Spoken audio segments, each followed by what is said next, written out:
Hello students, this is Rupesh speaking and you are watching Physics E-Mind. Today's topic Class 11 Bridge Course Fundamental of Integration Online Tutorial 10. So far you know about basics of integration, right?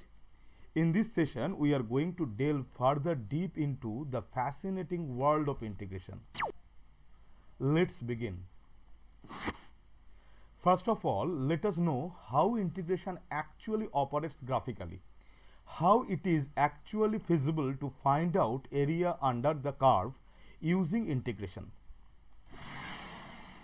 So we need to find out the area under the curve, right? Here we are taking one arbitrary curve y equals to fx. Now we need to divide the area under the curve of the function fx into a number of slices. Here we have chopped off the entire area into different slices, right? From the previous session discussion, we already know the fact that if we add up these areas, then we have the entire area under the curve, that is area under the curve will be summation fx delta x. But how it is actually possible? Because as we are having, even if the width of each slice remains the same, the ordinate fx varies as we move across fx from left to right, right? We are having fx1, fx2, fx3 at different points corresponding to x1, x2, x3, and each one are having different heights. So let us zoom into it.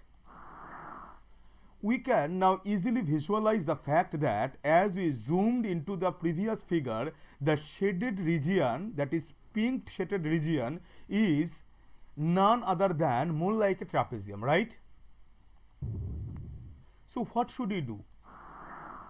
We have to make the width of each slice as low as possible such that all the ordinates eventually tend to overlap or merge to each other, making each area a rectangle of infinitesimally small width.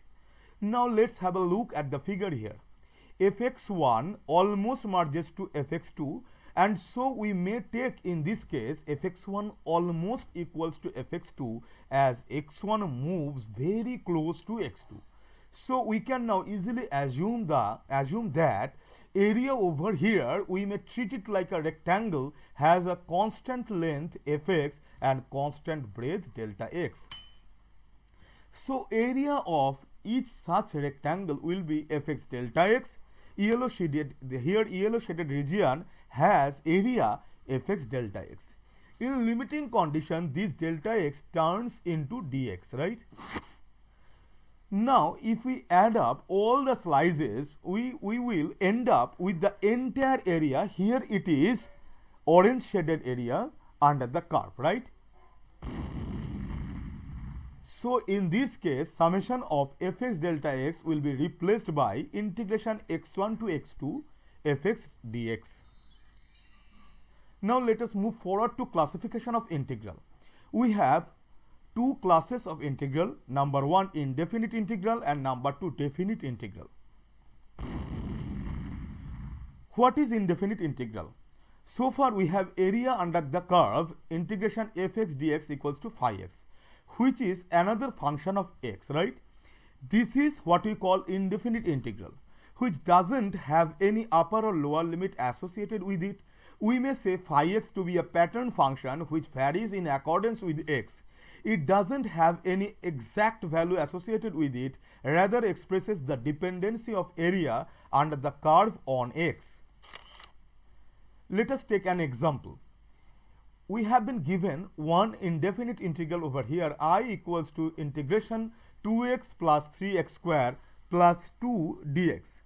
Like differentiation, we have splitted it first, integration 2x dx plus integration 3x square dx plus integration 2 dx equals to 2 x to the power 1 plus 1 by 1 plus 1 plus 3 x to the power 2 plus 1 by 2 plus 1 plus 2 x to the power 0 plus 1 by 0 plus 1 plus c being the constant of integration. Here in this step we are using this formula of integration which will be discussed in the next session.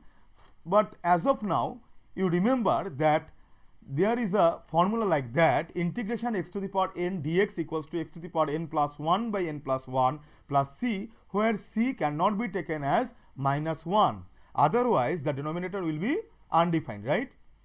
We are using here x to the power n plus 1 by n plus 1, x to the power 1 plus 1 by 1 plus 1, like that, x to the power 2 plus 1 by 2 plus 1, and here we can take x to the power 0, and like that we are taking x to the power 0 plus 1 by 0 plus 1. So at last we are having 2 into x square by 2 plus 3 into x cube by 3 plus 2 into x plus c.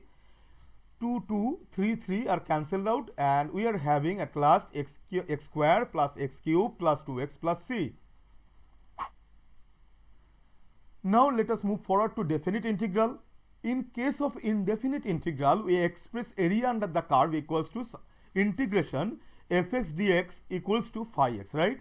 Which only reveals a pattern how the integral function varies with x. It reveals how area under the curve varies as x varies. But if we need to find out the area under the curve in between 2 points x equals to x1 and x equals to x2 on x-axis, then we will put x1 as lower limit of the integral and x2 as the upper limit of the integral. This is definite integral. We express definite integral as follows: integration x1 to x2 fx dx, which no longer reveals a pattern function, rather expresses a definite value which reveals the exact area under the curve in between the points x equals to x1 to x equals to x2. Here we are having the definite integral, the area under the curve in between points x1 to x2. This is the area under the curve, and which reveals definite integral fx dx within the limit x1 to x2, x1 being the lower limit and x2 being the upper limit. This is definite integral which reveals the area under the curve fx from x equals to x1 to x equals to x2. This orange shaded region, right? Let us take an example here of definite integral. I equals to integration 0 to 1 2x plus 3x square plus 2 dx. 0 to 1 we have splitted it, integration 0 to 1 2x dx plus integration 0 to 1 3x square dx plus integration 0 to 1 2 dx. 2 being the constant, it has put outside the integration sign, and we are also using over here the same formula that we have used previously, x to the power n plus 1 by n plus 1, and we are having x to the power a1 plus 1 by 1 plus 1 within the limit 0 to 1, 3 into x to the power 2 plus 1 by 2 plus 1 within the limit 0 to 1, and 2 into x to the power 0 plus 1 by 0 plus 1, since we may take 2 as 2 into x to the power 0. Okay. So we are having 2 into x square by 2 within the limit 0 to 1 plus 3 into x cube by 3 within the limit 0 to 1 plus 2 into x to the power 1 by 1 0 to 1. So we are having 2 by 2 x square 0 to 1 plus 3 by 3 x cube 0 to 1 plus 2 into x 0 to 1. Now 2, 2 and 3, 3 in numerator and denominator are cancelled out, and now we will be putting the upper limit first in the function and then minus the lower limit in the function. Okay. First function is x square, so we are having 1 square minus 0 square. First lower limit satisfied the function, minus first upper limit first satisfied the function, minus lower limit satisfied the function. Okay. Plus upper limit first satisfied the function 1 cube, minus lower limit satisfied the function 0 cube, plus 2 into 1 minus 0 likewise.